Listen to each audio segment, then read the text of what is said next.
Semenjak Perang Kemerdekaan Indonesia II berkobar, wilayah Desa Peniwen bersinggungan dengan TNI. Sejak Brigade 16 dan Kesatuan Komando Kawi Selatan bergerilya di wilayah Gunung Kawi bagian selatan. Pada awal tahun 1949, Belanda pertama kali masuk ke Desa Peniwen. Setidaknya, 1 bulan sekali, tentara Belanda atau KNIL ini melakukan aksi patroli ke Desa Peniwen dan sekitarnya. Selama dimulainya agresi militer Belanda II, terjadi sekitar 12-16 kali patroli. KNIL memasuki Desa Peniwen sejak Januari sampai Desember 1949 dengan skala yang kecil. Patroli Belanda yang masuk Peniwen selalu dari arah barat dan timur karena akses jalan masuk ke desa hanya terdapat dari 2 arah itu. Setiap kali patroli, Belanda selalu membunuh masyarakat Peniwen. Belanda juga melakukan interogasi kepada masyarakat mengenai keberadaan markas dari Brigade 16 yang dicari Belanda. Tentu saja, masyarakat tidak pernah memberikan informasi tersebut. Kalaupun ada warga laki-laki yang tertangkap tentara KNIL dan menceritakan keberadaan TNI, maka dia harus dibunuh dan rumahnya dibakar. Sedangkan kedatangan TNI di Desa Peniwen pun hanya untuk mencari suplai logistik dan kesehatan. Belanda tepat pada tanggal 1949 mengadakan serbuan besar-besaran. Peniwen diserbu dari jurusan timur, jurusan selatan, dan jurusan utara. Nah, yang luar biasa itu yang tentara Belanda yang dari utara, Pak. Itu kurang lebih setengah kompi digerok dengan pesawat. Kurang lebih setengah kompi.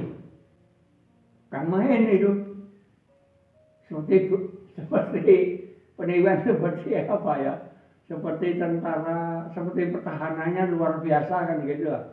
Padahal di sini nggak ada apa-apa. Semua yang muda-muda itu mengungsi semua, tinggal yang tua-tua. Karena apa? Karena tahu selalu dipatroli Belanda. Nah, terjadilah serbuan kira-kira jam 4 sore. Belanda kemari itu tidak ada apa-apa. Pertahanan pun tidak ada, pejuang pun tidak ada, tentara pun tidak ada. Marah yang ngebut sudah, brutal pada Belandanya. Seadanya sudah. Nah, kebetulan di palang merah kita yang dibantai itu ada pasiennya dan mendirikan memang rumah sakit darurat untuk pejuang kita. Nah, ini dobrak-abrik ya, alat kursinya, mejanya, semua dobrak-abrik sampai obat-obatan, sampai ya alat kesehatan semua diorak-arik, obat-obatannya dibuangi semua. Nah, pasien dengan palang merah yang ada kira-kira 10 orang suruh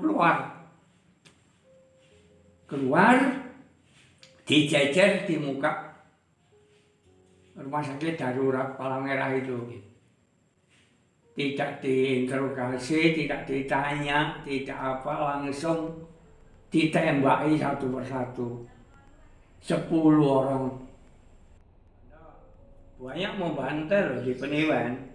Yang paling sadis itu memperkosa 3 orang rumah tangga. Ibunya diperkosa, suaminya dibunuh.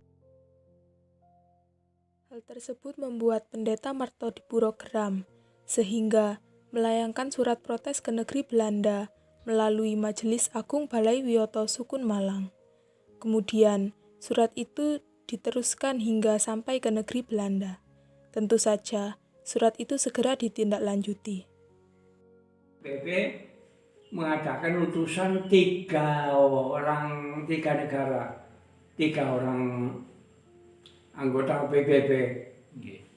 Betul bahwa tidak pembantaian itu.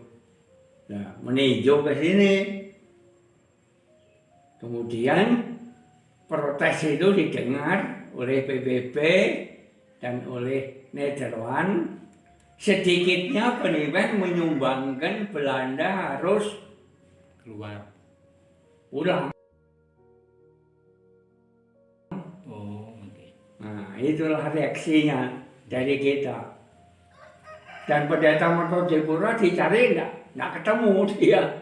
Dia sudah mengungsi ke atas. Belanda marahnya juga ke situ juga.